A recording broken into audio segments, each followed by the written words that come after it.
The greatest player I played with has to be Ronaldinho. And when I was at Barcelona, he was at his height of his career. He was absolutely fantastic. Things he could do with the ball, and also the passing game he had was fantastic. Against, I have to go for Cannavaro because he was quick, he was good in the air, he could read the game really well, so I always had a tough time when I played against him.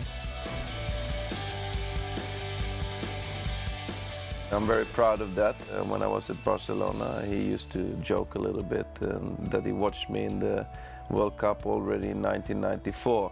So he used to call me Idolo, and that was fantastic to hear that from one of the greatest players we ever seen in the game, I think.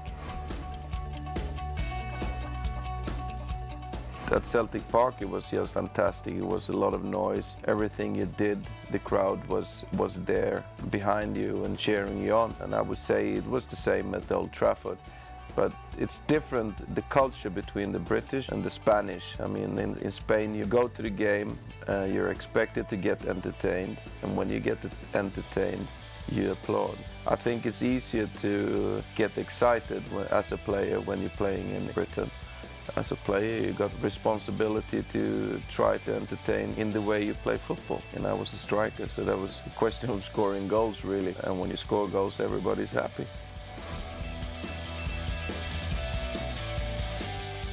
The proudest moment of my career has to be when we won the Champions League. And do I really need to say why? It's the thing that you dream of. I've been watching Champions League since it started, and I always had a dream of one day winning that. I was quite old, later stage of my career, when I managed to win that at Barcelona. That is the biggest thing you can win, bar maybe a World Cup. I knew that I wouldn't start the game because I knew that Rijkaard was starting with Julie, Eto'o and Ronaldinho. I wasn't too happy about that, but that's the way it goes. But I wasn't even sure if I was going to participate in the game. At the time, you might heard of the player that was there. There was Lionel Messi. He was very young at the time. Rijkaard chose between me and him sitting on the bench. Messi went into the stands and I was on the bench.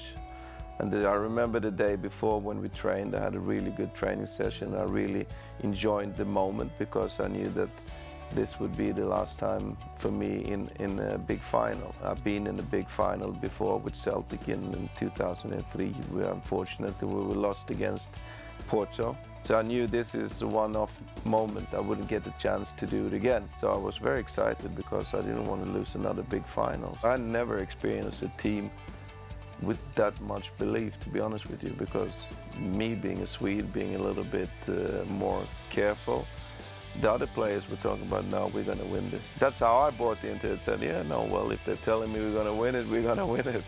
And they were right in the end.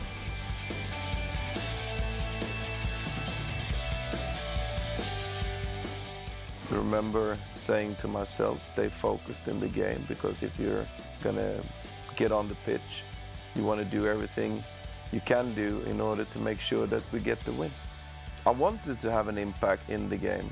I didn't just want to come in and do nothing. If I could have scored a goal, would have been very happy. But I wanted to do something because, as I said before, I didn't want to lose another final. Now I was fortunate enough to pass the ball first to Eto'o and then to Belletti. And Belletti, that was the only goal he scored for Barcelona.